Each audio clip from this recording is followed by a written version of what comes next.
Izinkan boleh.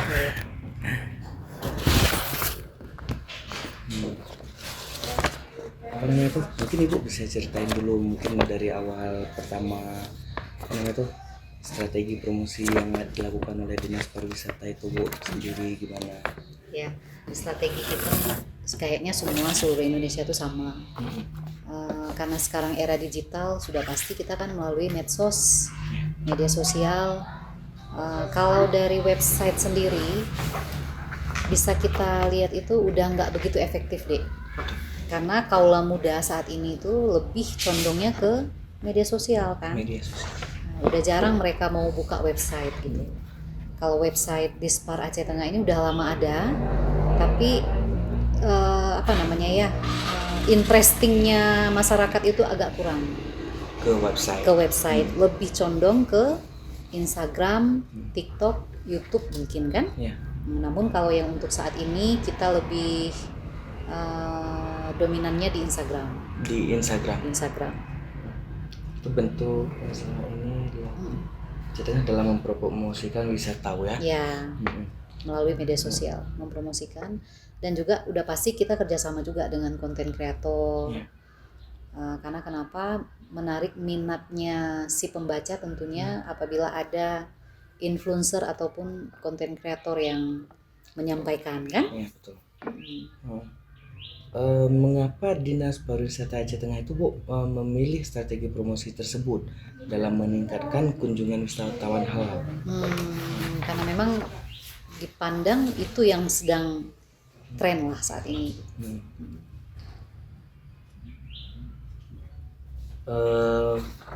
Terus bu, di mana saja media atau saluran komunikasi yang digunakan Dinas Pariwisata Aceh Tengah untuk menyampaikan promosi wisata halal? Satu Instagram tadi kan. Kemudian kita kan punya radio. Ada radio RRI, Radio Republik Indonesia. Kita juga menjalin kerjasama dengan mereka agar orang-orang yang mungkin agak jauh dari Aceh Tengah mungkin bisa melihat kan. Karena juga kalau media sosial ini tentunya yang memakai itu bukan hanya anak muda, jadi kita semua kalangan kita harapkan bisa disasar lah gitu. Kalau dari radio kan, tapi kalau media sosial mungkin usia baby boomer itu kan nggak main media sosial lagi. Contohnya orang-orang tua kita yang udah tua, udah sepuh, mereka lebih condongnya ke radio. Terus bagaimana Dinas Pariwisata Aceh Tengah ini bu mengemas pesan promosi wisata halal agar dapat menarik minat wisatawan? Mungkin pesan yang disampaikan oleh kita Dinas Pariwisata untuk masyarakat gitu. Ya. Jadi Dinas Pariwisata ini sering menggandeng OPD lain ataupun instansi lain untuk melakukan sosialisasi kah itu ataupun misalnya kita adakan pelatihan kan. Yang kita undang itu salah satunya udah pasti pelaku usaha wisata. Karena kalau kita panggil seluruh masyarakat kan nggak mungkin. Jadi melalui mereka lah perpanjangan tangan kita menjelaskan apa itu sebenarnya wisata halal. Karena wisata halal ini kan secara generalnya tuh luas deh. Walaupun kita domisilinya tuh di daerah Aceh yang memang mayoritas Islam, namun ada hal-hal yang memang harus kita tetap sosialisasikan. Seperti misalnya nih pelaku usaha bidang penginapan. Misal ya. Jadi udah pasti yang syarat utamanya itu siapapun yang akan menginap, apabila dia laki-laki dan perempuan wajib menunjukkan buku nikah. Itu kan contoh tuh. Kemudian tersedia nggak arah kiblat di masing-masing kamar. Terus yang paling penting halal itu kita harus ngecek di restonya. Jadi sekarang kan ada beberapa instansi yang mengeluarkan logo halal ataupun sertifikat halal kan.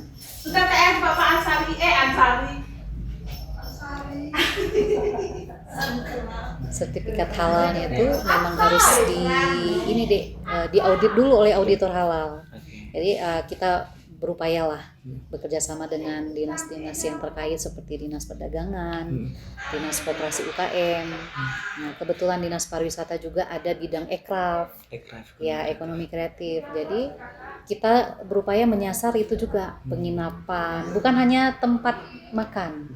Karena halal itu bukan hanya tentang makanan, namun wisata halal itu lebih luas dia maknanya. Ke syariat lah, Bu. Ke syariat, ya betul. Apalagi kita kan di seputaran danau banyak ini deh camping ground. Iya, betul. Ya, jadi camping ground itu kita tetap mensosialisasikan kepada pengelola. Siapapun yang datang wajib menunjukkan buku nikah apabila dia laki-laki dan perempuan. Jadi walaupun kita nggak bisa 24 jam mengontrol, namun kita dinas udah berupaya bagaimana supaya syariat Islam tetap terjaga. Terkait fasilitas di tempat-tempat ini, Bu, pariwisata mungkin? Nah, itu juga harus kamar mandi, itu kan termasuk amenitas tuh kan, penginapan, kamar mandi, aksesibilitasnya itu wajib ada di seluruh objek wisata, harus ada.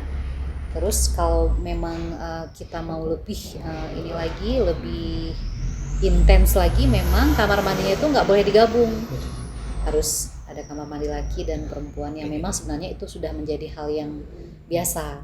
Namun kadang-kadang masyarakat kita yang mungkin menganggap masih normal, masih menerapkan satu kamar mandi, disitulah digabung laki-laki dan perempuan kan. Nah, jadi itu yang Dinas Pariwisata lakukan supaya pengelola kita tuh teredukasi. Musola juga wajib ya. Tempat wudhu yang terpisah antara laki-laki dan perempuan juga wajib, nggak boleh digabung kan. Tak ya. Ada lagi.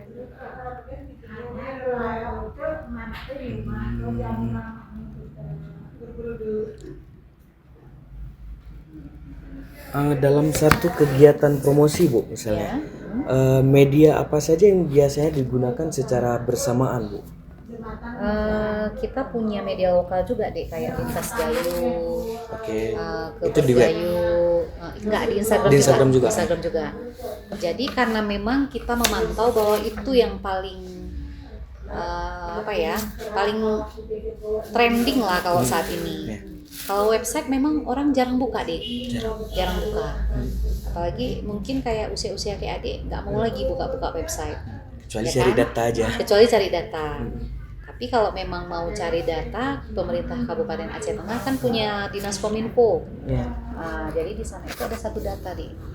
Kalau adik-adik kepingin tahu data pariwisata atau data dinas lainnya, bisa kunjungi websitenya Kominfo. Ya. Karena ada satu data. Adik bisa minta tolong foto. Kami juga harus ada bukti menerima tamu. Oke, apa lagi?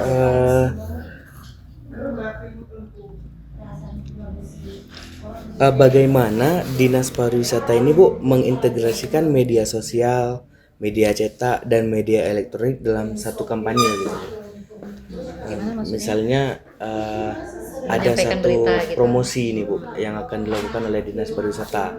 Nah, kira-kira ada nggak antara media sosial, media cetak itu yang terintegrasi dia, Bu, satu pesan yang sama? Ada. Lintas Gayo, Kebergayo itu biasanya kita memang kerjasama dengan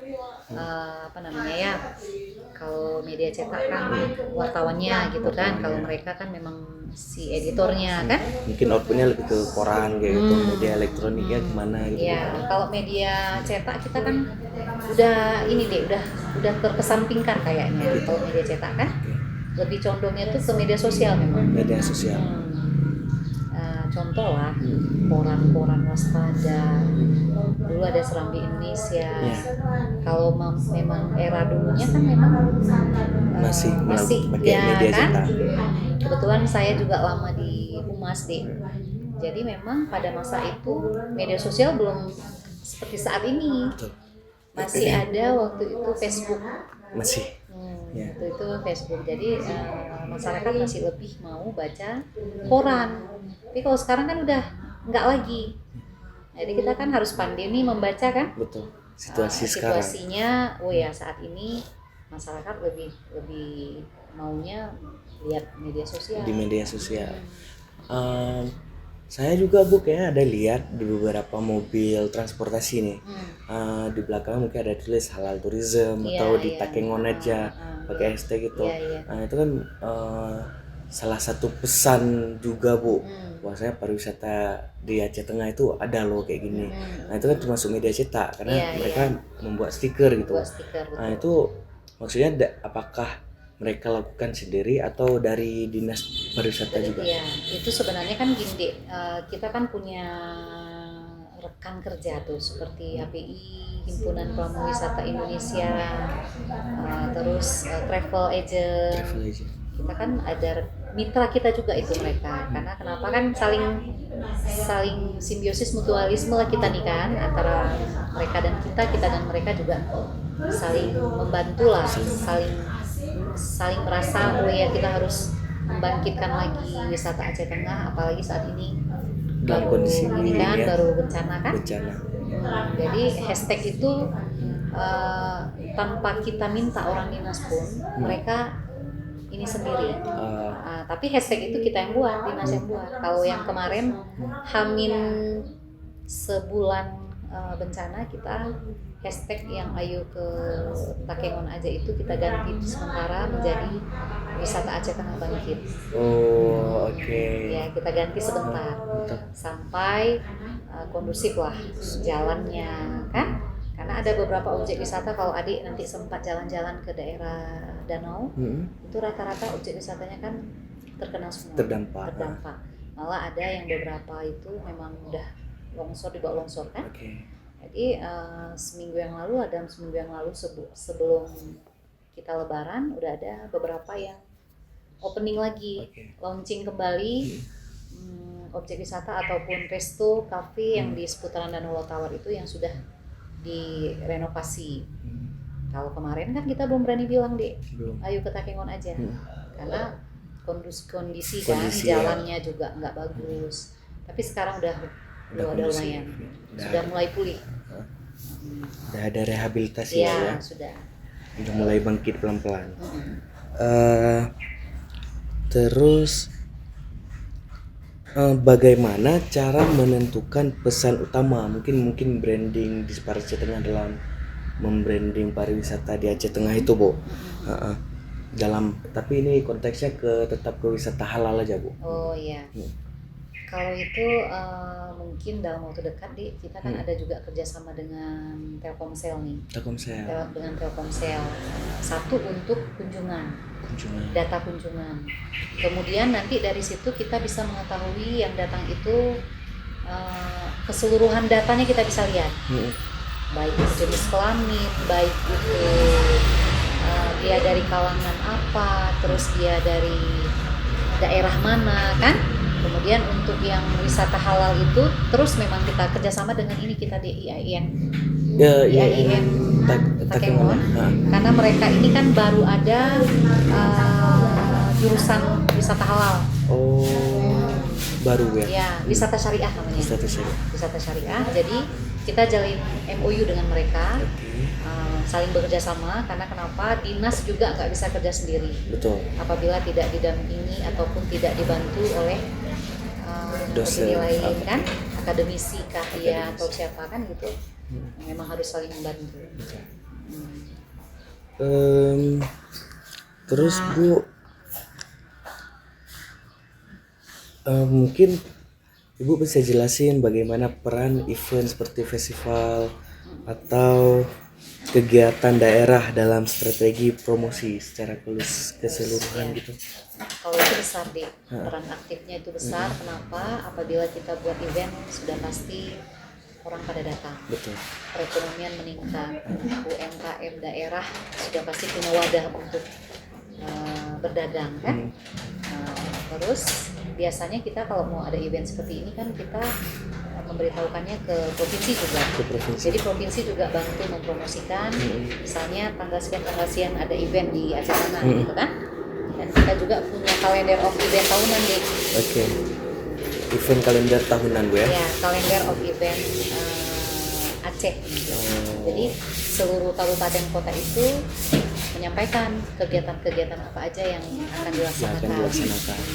Nah, sudah Cuman semua. karena kemarin kita bencana, biasanya dia di Januari. Oke. Ya, jadi mungkin juga karena provinsi melihat kondisi kita kan, ada beberapa event mungkin yang nggak bisa kita laksanakan pada saat itu kan. Biasanya Januari mereka udah himpun itu dari kabupaten kota. Ya, Itu kan di merupakan tahun sebelumnya, Bu. ya, nanti mereka promosi juga di sana. Apakah itu di bandara, Oke. jalur keluar masuknya wisatawan kan?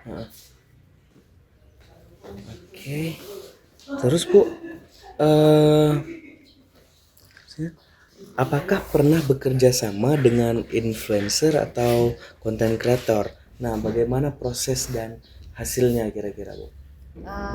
Kalau kerjasama itu dari tahun-tahun sebelumnya Sudah ada. sudah. Dan mereka nanti buat video, mereka yang cari objeknya apa, mereka edit videonya, nanti dia kirim ke Instagram kita. Oke. Atau di tag lah gitu kan, Diajak kolaborasi. diajak gitu. kolaborasi. Karena itu tadi deh yang seperti saya bilang, kehadiran influencer ataupun konten kreator itu memang penting. Ya penting. Mereka lah yang mengajak ya kan. Untuk menarik minat Ya, wisatawan menarik baru minat, di ya. Aceh Tengah gitu ya. Ini kayak ada satu objek wisata yang baru tumbuh tuh. Di Renggali. Renggali. Bukan, Belanggele. Oh, Belanggele ya, Bu. Belanggele, apa namanya di? Lupa deh. Embun. Embun Senja. Sebatas Embun ya. Iya. Nah itu kan yang mempromosikan juga kan para selebgram, influencer kan. Jadi memang strategi marketing kita itu sebenarnya. Betul. Memang harus berkolaborasi dengan adik-adik. Ya. Influencer atau ini. Kalau misalnya kayak saya lah yang mempromosikan, mungkin orang agak menarik gitu kan. Jadi dengan adanya kita mengajak influencer ataupun konten kreator, selebgram, itu lebih followersnya kan banyak dia. Iya. Jadi yang melihat kan insight-nya banyak kan. Terus untuk ini Bu, sejauh mana konsep IMC atau Integrated Marketing Communication ini sudah diterapkan? Nah, konsep ini itu Bu, contoh kayak yang udah Ibu bilang tadi, yang pertama itu kan kita koordinasi ini udah main di media sosial. Nah ini gimana pengintegrasiannya sama media elektronik, media cetak itu udah sejauh mana gitu Bu? Kira-kira Kalau media cetak, udah diterapkannya tuh? diterap ya. Kalau media cetak ya seperti saya sampaikan tadi deh, karena eranya sudah hampir-hampir tersingkirkan oleh media sosial, mungkin udah kita nggak fokus ke situ lagi. Kalau media elektronik kita biasanya kan ada TVRI juga, ada Trans7 juga, mereka paling sering ke Takengonde. Oke. Jadi ada beberapa sebelum bencana, siapa namanya ya laki-laki itu, dia aktor. Reza Rahadian. Reza Rahadian juga pernah itu yang kopi kan. Ya, Terus satu lagi bikin filmnya. itu siapa sih? Ciko Ciko ya. Jadi karena kita ini kan memang produsennya kopi kan. Jadi selain mereka mempromosikan destinasi objek wisata, juga sekalian buat film kemarin tuh. Ya, buat lama di filmnya. sini. Jadi dengan adanya kegiatan-kegiatan seperti itu sebenarnya sangat membantu mempromosikan. Tanpa diminta mereka mempromosikan. Iya. Gitu ya. Itu kan media elektronik kan? Media elektronik. Oke. Kita lanjut aja terus Bu ya. Apa saja kendala nyata yang paling sering dihadapi dalam mempromosikan wisata halal gitu Bu? Kalau kendala sepertinya gimana tuh ya, sosialisasinya mungkin karena kan terkait dengan anggaran ya kan, sosialisasi yang kita lakukan itu kan harus ada budgetingnya kan. Nggak mungkin kita ngundang orang kita nggak memberikan mereka apalah makan minum kah ataupun uang saku kah. Karena kenapa, pelaku usaha wisata ini kalau kita adakan kegiatan, mereka kan otomatis meninggalkan nih usahanya. Jadi kebanyakan masyarakat kita mindsetnya itu, oh ya ini kalau udah diundang sama pemerintah pasti ada uang saku. Oh, oke. Walaupun sebenarnya kalau saya sering juga jadi narasumber, saya sering bilang kepada peserta bahwa ilmu itu mahal sebenarnya.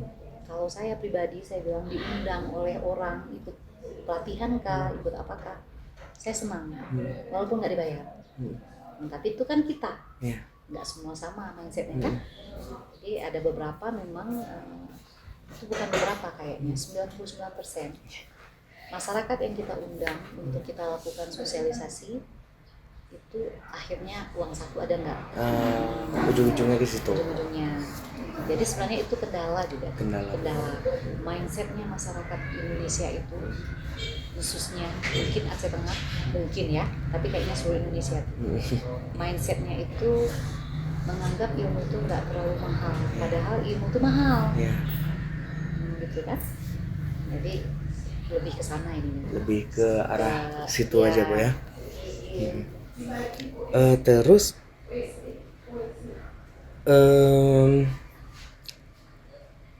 bentar Bu ya.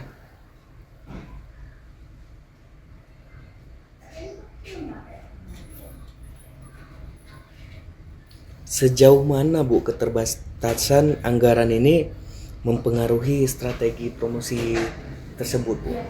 Misalnya mungkin kayak Ibu mempromosikan ini nih Bu kan, terus kan ada tuh kendala-kendalanya. Ya, ada udah pasti. Karena ini dia Dek, kalau konten kreator yang tidak ada kerjasama hitam di atas putih mungkin kita nggak bayar kan. Betul. Tapi apabila kita punya budget secara kontinu, mereka kan bisa mempromosikan. Betul. Tanpa kita minta, misalnya kita adakan kerjasama nih, 1 bulan itu dia harus memproduksi 2 video. Misal kalau ada anggaran kan lebih enak. Jadi ada upah lelah lah dia, edit video, ngambil video kan. Ya kendalanya seperti itu. Kayaknya kalau kendala-kendala kayak gitu ada bisa kemas lah bahasanya, lebih halus gitu kan. Halus lagi. Karena kalau saya ini Bu ke jurnal, yang ngomongin nanti bakal diupload juga. Karena kan tuh syarat ini apa Bu? Kayak skripsi lah. Terus apa lagi ya? Pak John Lee, ini adik-adik nih nih penelitian. Dari mana? Dari Banda Aceh Pak. Kampus? Uinaran ini. UIN. Bu, boleh tahu nama Ibu? Boleh. Lupa. Belum. Nih, Oh, Anissa Lubis.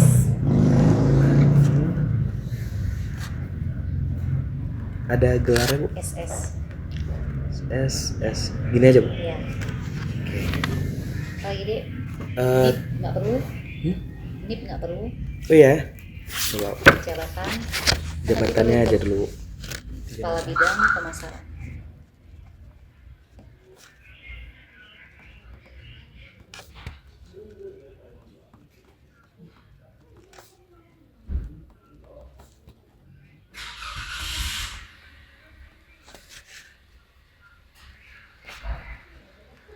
NIP-nya boleh Bu? Boleh. 1977 1977 1220 1220 2002 2002 12 12 2 2 003. 003. Oke. Ini udah beres. Kita lanjut aja lagi Bu ya. Bagaimana dampak bencana terhadap aktivitas promosi dan citra wisatawan? Dampaknya luas nih. Dampaknya luas dan besar. Karena dari seluruh objek wisata dan amenitas wisata itu banyak yang terdampak. H-22 H+22 hari Aceh Tengah itu lumpuh total. Nggak ada listrik, nggak ada komunikasi, lumpuh total memang. Kemudian aksesibilitas menuju ke daerah Aceh Tengah putus waktu itu kan. Jadi otomatis kunjungan wisatawan hampir bisa dibilang nggak ada. Mungkin H+2 bulan itu baru masuk Tapi mereka bukan bantuan, lebih contohnya ke relawan, bukan wisatawan. Relawan yang dari jauh-jauh dari Jakarta, dari daerah-daerah lain kan, karena aksesibilitas yang memang belum bisa dilalui begitu. Saat ini juga sebenarnya kalau kita bilang 100% balik normal kan belum masih jembatan Bailey kan, belum ada yang permanen. Jadi terus ada ketakutan wisatawan di hadir kemari, melihat itu tadi bahwa akses memang belum pulih total. Jadi mereka mungkin punya kecemasan ya, mau kemari biasanya Lebaran itu Hamin sebulan sebelum Lebaran hotel full. Jadi setelah bencana kami kebetulan ada keliling melihat situasi penginapan seputar Danau Tawar itu, malah nggak ada yang booking waktu itu. Biasanya full katanya, ini satu orang pun nggak ada yang pesan. Itu dampak paling parah terhadap pariwisata. Kita kan banyak homestay tuh di pinggir danau tuh. Itu dulu sebulan sebelum Lebaran itu udah full semua. Termasuk waktu itu ini kan tahun baru kita kan kejadian 26 November. Biasanya di bulan Januari itu sama kayak kondisi Lebaran. Sebulan sebelum, malah ada 1 bulan setengah sebelum itu udah booking semua. Sampai nggak ada lagi hotel yang tersedia. Udah banyak nginap di rumah-rumah warga. Sekarang karena memang kondisi kan, ditambah tahun baru lagi kemarin. Tahun baru, Lebaran kali ini pun masyarakat Aceh Tengah yang biasanya menerima wisatawan, malah kondisinya udah kebalik sekarang. Orang Aceh Tengah ke daerah Biren. Makanya terjadilah macet di Timang Gajah sampai ke Kutablang tuh kan, jembatan Kutablang tuh. Mudah-mudahan situasi segera membaik. Amin. Udah pernah jalan ke danau? Paling ke ini aja Bu, ke kafe apa namanya tuh? 7 meja itu yang baru launching ya. 7 meja itu kemarin dapurnya tuh rusak. Dia kan dapurnya di sebelah lereng ya. Kita turunan itu kan. Itu rusak semua tuh. Masuk tanah. Jadi makanya lama orang tuh ini nggak buka. Berapa bulan itu ya, ada 5 bulan lah tuh, 4 atau 5 bulan kan, kan 2 hari yang lalu baru launching kembali. 2 hari lalu. Yang belum buka kayak Dalrot itu nggak buka, dia udah buka di belakang rumahnya. Jadi ada beberapa memang kafe, resto, karena itu termasuk amenitasnya wisata kan. Itu yang memang belum beroperasi. Masih vakum kan. Sembari mungkin mereka perbaiki dulu lah. Ini Bu, untuk upaya apa saja yang telah dilakukan untuk mengatasi kendala yang udah terjadi ini? Ya, upaya itu tetaplah kita lakukan. Kita berupaya kayak baru aja kemarin dulu Pak Kadis Kepala Dinas langsung menuju ke daerah seputar Danau Tawar. Dia memantau yang mana aja objek wisata yang sudah bisa dikunjungi. Jadi dia buat video, dia upload ke Instagram untuk memberikan informasi ke wisatawan yang mungkin akan datang. Objek wisata ini udah aman, objek wisata ini udah oke, udah gitu.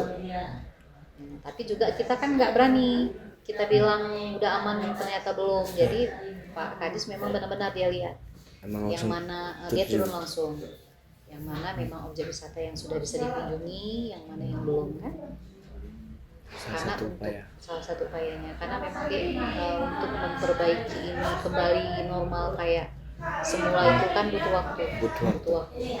Karena rusaknya memang rusak parah kali. Kalau mungkin orang nengoknya di media sosial kan nggak begitu ketara kan. Jadi saya waktu bulan puasa Ada konten kreator satu dari Labu, si Kaisar. Cai Kaisar Bu. Kaisar. Kaisar Ya. Sufdi ya. Bosnya orang Aceh dia, bukan yang dari Malaysia. Itu kami ke daerah Sintep namanya, desa Sintep kan. Jadi desa Sintep itu dia berada di atas gunung Dik. Jadi pada saat bencana ada 2 rumah yang memang habis. Dia rumahnya 17 cuma Dik. 17 rumah.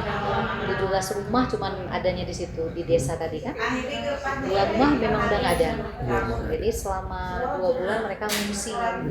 Jadi ada yang mengungsi di rumah saudara, ada yang mengungsi di masjid kan. Terus aksesnya memang udah rusak parah. Akses susah. Padahal begitu kita sampai ke atas bukit itu luar biasa bagusnya. Itu mungkin desa Sintep itu salah satu destinasi wisata yang banyak orang yang belum tahu. Padahal itu memang hidden paradise-nya. Cuman karena belum mungkin terpromosikan ya. Karena aksesnya memang luar biasa jeleknya. Kalau sebelumnya Bu dari desa Sintep itu emang udah ada promosinya Bu atau belum? Belum pernah karena akses itu adanya di sejarahnya desa Sintep itu rumahnya aja dibangun oleh dana desa. Makanya cuma 17 kakak di situ. 17 kakak. Jadi desa baru yang tumbuh karena dilihat memang dia view-nya dari atas tuh ke danau bagus sekali. Jadi orang desa yang memiliki inisiatif kan kita buatlah rumah. Untuk wisata. Ya, untuk wisata. Ada di situ lapangan voli di atas itu. Ada lapangan voli, ada. Pokoknya kalau kita di atas tuh memang luar biasa bagus sekali. Bagus. Oke, kita lanjut lagi Bu ya.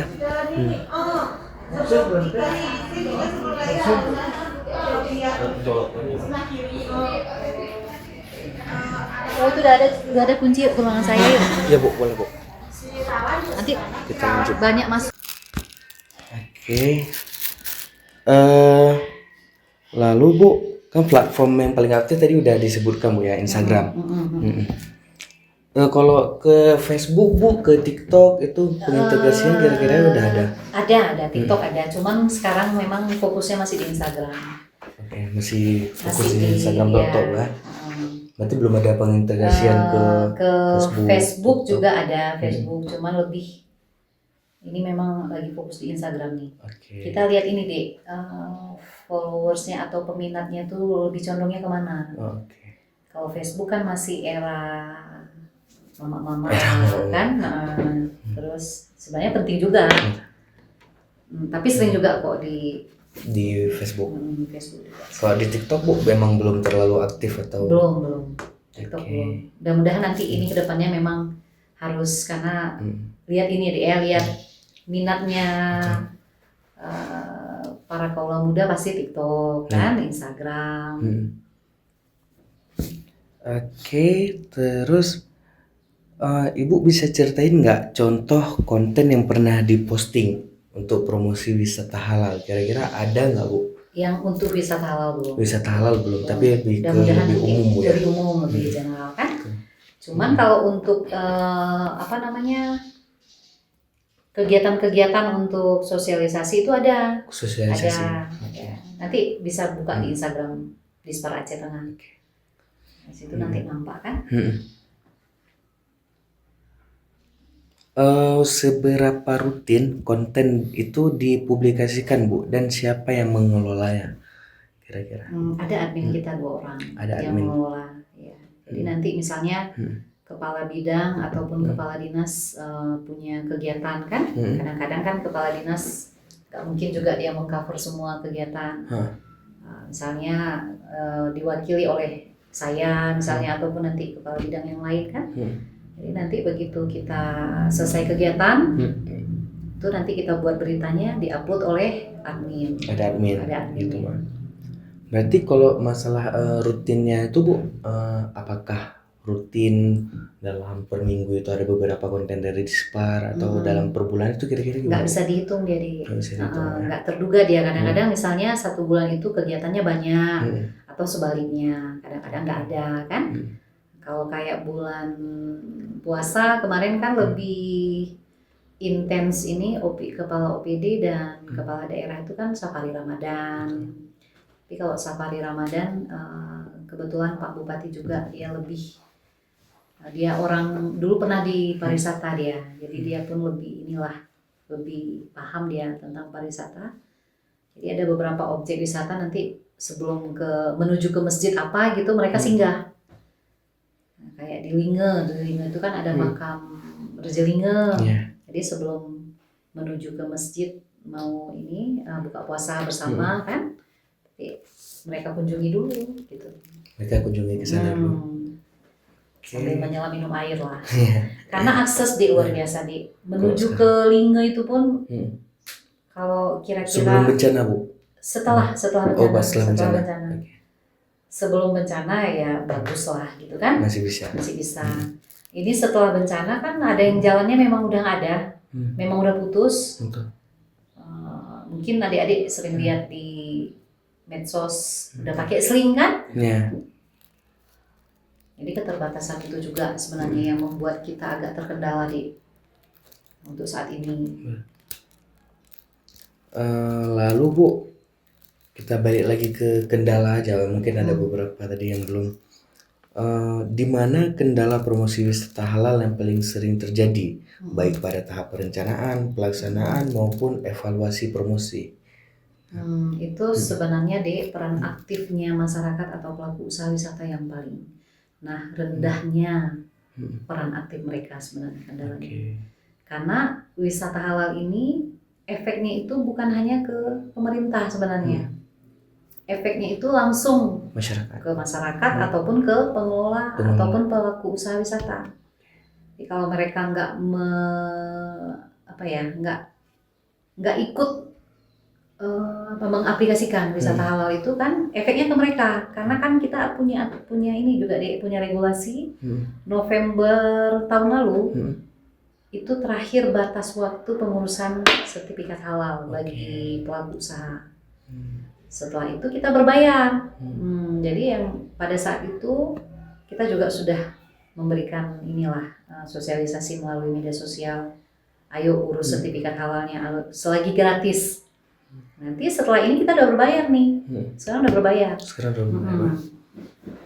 Dan bayarannya itu kan dia tergantung jenis usahanya skalanya. Kalau skala kecil mungkin sekitar 2,5 juta.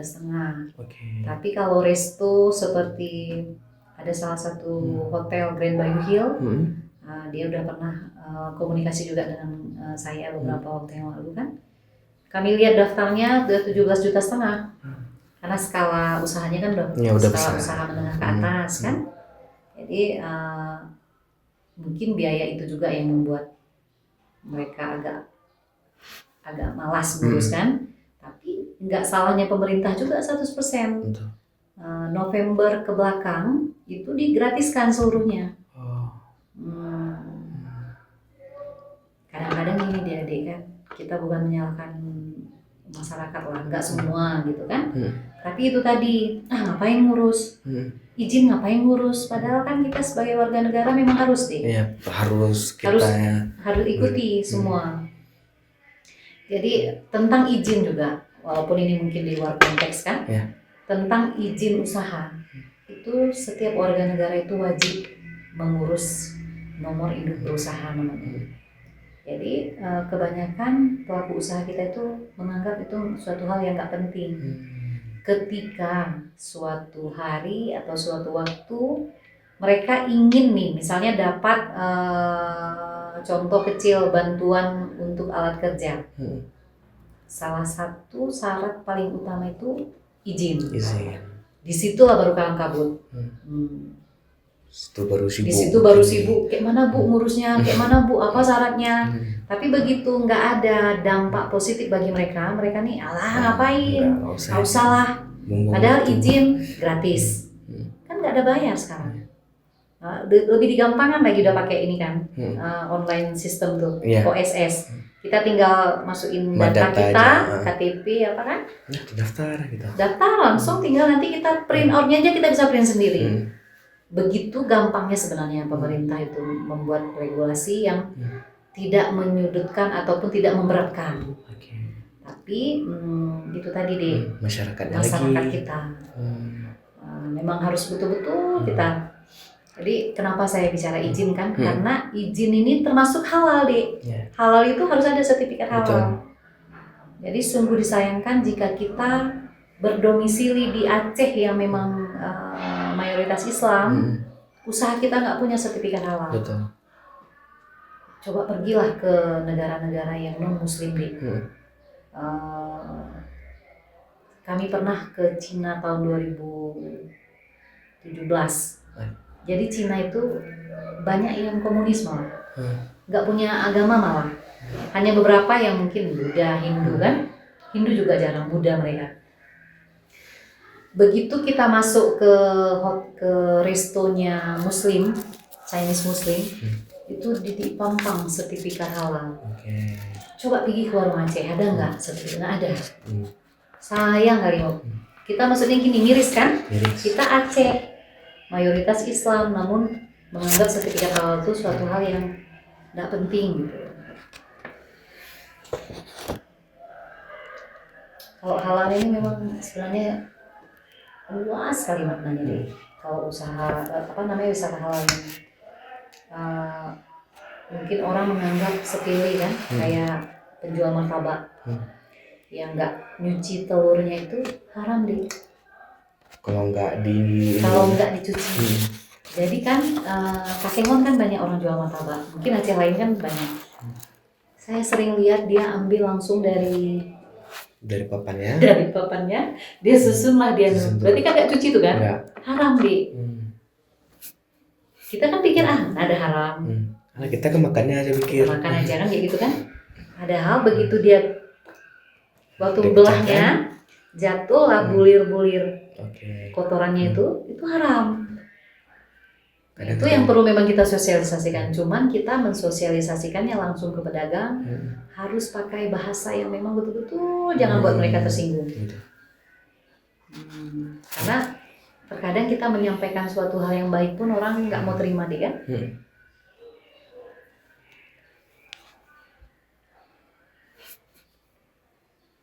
Apa lagi kira-kira? Mungkin bisa kita lanjut aja lagi, Wah. Banyak kali kayak kuesioner ya. Itu Bu, enggak sebenarnya saya agak bingung juga kemarin. Sebenarnya itu pertanyaannya kayaknya sama-sama aja tuh. Iya, sama-sama. Adik nanti tinggal mengemas aja, merangkum apa yang saya ngomongin ini. Karena saya kan nggak mungkin juga saya jawab per item nih. Iya. Adik mengemas, ini kan adik rekam nih. Udah tahu nih adik, oh iya ini arahnya kemari, arahnya ke sini, arahnya ke sini. Soalnya pertanyaannya kayaknya sama. Iya, beberapa emang agak sama juga nih Bu. Dari yang pertama mungkin bagaimana strategi promosi. Kalau yang kedua ada kendala utamanya. Nah, yang ketiga sama juga penempatan media sosial. Kalau itu kan situ-situ juga masuk ya kan? Juga di sini dia di 1, 2, 3. Jadi nanti adik, ini kan saya udah ngomong banyak nih. Adik rangkum kan? Oh ya nih jelahnya kemana? Cocoknya ke sini bisa. Paling itulah Bu, untuk ini bisa masukkan ke apa namanya itu langsung ke hasil dan pembahasannya Bu kan. Bahwasanya bagaimana waktu Ibu bagian pemasarannya kan salah nih Bu, ini malah Pak Erwin saya buat. Pak Erwin kan kepala dinas. Dia kepala dinas, salah nih. Iya. Ini saya. Apa nih Dek, pemasaran? Ini saya kan. Kabit pengembangan destinasi. Iya, ini betul. Ini saya nggak masuk ke pengembangan destinasi, nanti ini bakal saya hapus juga. Karena emang saya mau fokusnya ke promosi wisata halal ya, strateginya aja. Selebihnya nanti saya perlu data dari pelaku wisata, sama mungkin ada komunitas lokal yang udah ini sama dinas, sama wisatawan domestik, wisatawan lokal. Kalau itu gitu. Kunjungan itu ke sini, destinasi. Ke pengembangan ya Bu ya. Mungkin langsung ke pelaku wisatawannya aja langsung. Langsung ke orang yang udah ngerasain aja gitu. Nanti kan sambil adik langsung ke pelaku usaha, coba tanya punya nggak sertifikat halal mereka. Itu wajib deh, wajib. mungkin dengan banyaknya orang menyampaikan informasi tergerak hati. Tergerak hati lah pelaku usaha kita gitu kan. Untuk melaksanakan itu tadi kan. Karena itu sebenarnya Untuk buat sertifikat. kewajiban kita deh, kewajiban pelaku usaha memang harus punya sertifikat halal. Nantinya deh kan ada yang pelaku usaha yang pakai botol atau kemasan. Tahun kan udah habis kita November kemarin, kalau dia nggak punya logo halal yang dari MUI kah ataupun yang dari BPJH halal itu ditarik deh anunya produknya. Di Alfamart kita masukin, tarik mana lah misalnya kan nggak bisa lagi. Yang rugi kan kita sebagai pelaku usaha kan. Nggak bikin sertifikat tersebut, Bang. Makanya sebelumnya dibikin gratis. Kok sekarang Gratis udah waktu bayar? itu ya. Saya waktu itu kebetulan ada usaha juga, usaha home industry lah di rumah kan. Begitu ada tengok informasi gratis, gercep kali saya. Oh, pikir gratis nih, nanti daripada bayar 2,5 juta, Iya. uang juga ya kan? Iya, Bu. Terus Iya, tahu. Urus saja. Terus sama kawan-kawan juga kan, kami ada komunitas ini deh. Kalau di WA Group ada pasar digital Aceh Tengah. Oke. Di situ saya paling sering saya ngirimin informasi, ayo kawan-kawan ibu-ibu urus lagi gratis. Ada yang mungkin urus kan. Sekarang udah berbayar makin berat. Udah berat lagi. Untuk dapetin sertifikat Ya. itu aja yang sebelumnya gratis. Tapi konsekuensinya itu tadi, jika mereka nggak punya sertifikat itu, maka produknya nggak bisa beredar lagi sembarangan. Mungkin hand to hand lagi, langsung jualan, nggak bisa lagi promo melalui Media Alfamart sosial. kah, Indomaret kah kan, ataupun mini market lain kan. Itu ininya, Sayang juga, Bu. konsekuensinya. Oke. Sebenarnya ini udah siap sih, Bu. Tapi Bu, saya boleh simpan WhatsApp Ibu, mungkin nanti ke depan ada yang perlu ini Boleh. saya hubungi lagi kayak gitu. Boleh, Bu. 08 0811 saya aja.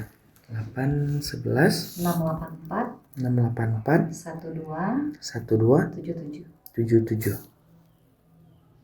Oke.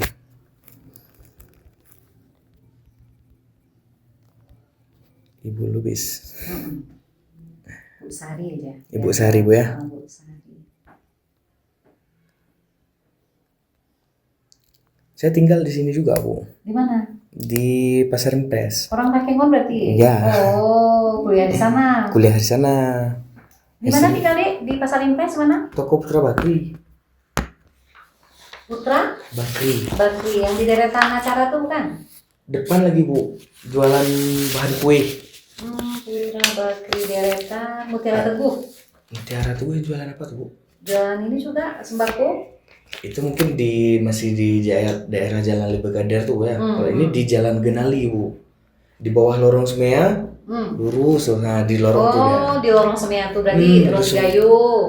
Roti Gayo, ya. Lusung Gayo, Ibu tahu? Depan Lusung Gayo tuh pasar. Oh iya. Depan Gilingan tuh. Oh, orang Gayo. Orang Aceh. Orang Aceh tapi jualan di situ, bukan? Situ memang rata-rata orang Aceh deh ya. Orang Aceh semua rata-rata situ. Mie Sanusi situ kan? Sanusi kan Semea. Semea. Nggak ada lagi orang. Nggak ada lagi Mie Sanusi? Ada deh. Masih ada, Bu? Udah pindah dia kemari dan udah bangun ruko baru. Oh. Jarang di rumah gitu. Tahu dia. Fokus kali kuliah. Iya, betul. Iyalah, harus fokus lah. Ya, kalau kami kalau di Banda, Bu, sering bikin film kayak ini juga, bikin pariwisata. Soalnya saya lebih ke ya udah bikin filmnya aja, bikin iklan kayak gitu. Nah, mungkin mana tahu kan kita bisa kerja sama kayak itu, Bu. Iya, betul. Betul. Nanti Untuk diskon. promosikan. Kebetulan memang kan tahun ini mudah-mudahan anggarannya tersedia kan. Udah lama pariwisata ini nggak pernah buat buklet, Oke. brosur. Buklet. Tapi memang bilingual language kan, ada bahasa Indonesia, ada bahasa Inggrisnya gitu. Jadi sejarahnya saya ini balik kembali kemari setelah 6 tahun saya ke Dinas Perdagangan. Oh, sebelumnya Ibu di sana. Saya di sini tahun 2017 di sini kan. Kemudian mutasi, pegawai negeri kan kayak gitu, mutasi, pindah ke Dinas Perdagangan. 6 tahun saya di sana, balik lagi kemari. Kayak gitulah ceritanya. Jadi kalau tentang izin tentang apa itu memang jadi makanan saya udah. Wisata jadi makanan saya memang karena udah lama gitu kan. Udah ada emang experience-nya di situ semua, weh. Waktu di perdagangan juga saya membidangi industri kecil menengahnya gitu. UMKM juga, Bu. UMKM kan. Jadi seputar situ semua nih pembahasannya. Kadang-kadang karena kenapa wisata halal ini satu kesatuan dengan pelaku usaha, nggak bisa terpisah dia wisata halal ini, karena mereka lah yang menjadi pionnya kan gitu. Kalau nggak ada mereka ya nggak ada wisata halal, nggak jalan gitu kan. Itu dia. Apa lagi, Bu ya? Apa lagi kira-kira? Nggak ada lagi, Bu, kan ya semua udah terjawab lah kira-kira, Bu. Nanti ada tinggal ngemas bahas aja. Mungkin nanti kalau emang apa nanti saya hubungi aja, Bu. Saya chat nggak apa-apa, Bu ya? Boleh. Siapa saya sibuk Anam aja, Bu, buat Anam.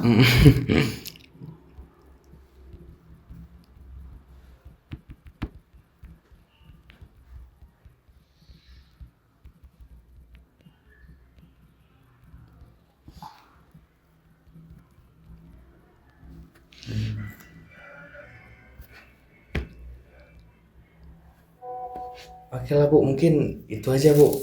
Nggak ada lagi, Bu. Nanti kalau emang Ya, nanti kalau ada apa-apa data-data nanti yang kurang, WA aja. nanti mungkin kira-kira mungkin bisa saya kemari lagi mungkin, Bu, kalau emang ada data yang kurang gitu. Mungkin, Bu, itu kira-kira Indonesia birokrasinya gimana, Bu? Apa kita harus bikin surat lagi kalau untuk ketemu Bu gitu? Kalau nggak apa-apa nanti WA aja Ibu. Nanti. Oh gitu ya, Bu ya? Araniri deh ya. Iya, Win. Araniri. Taruh dulu nanti. Taruh dulu yang mana? Dan tak tolong foto dan. Di mana kita foto? Situ yuk. Di depan boleh, Bu? Foto di depan dinas. Mau di mana? Di mana boleh? Kami ini posisinya pamflet dinas sudah dicabut karena mau pindah. Oke. Oh, mau dipindahin lagi?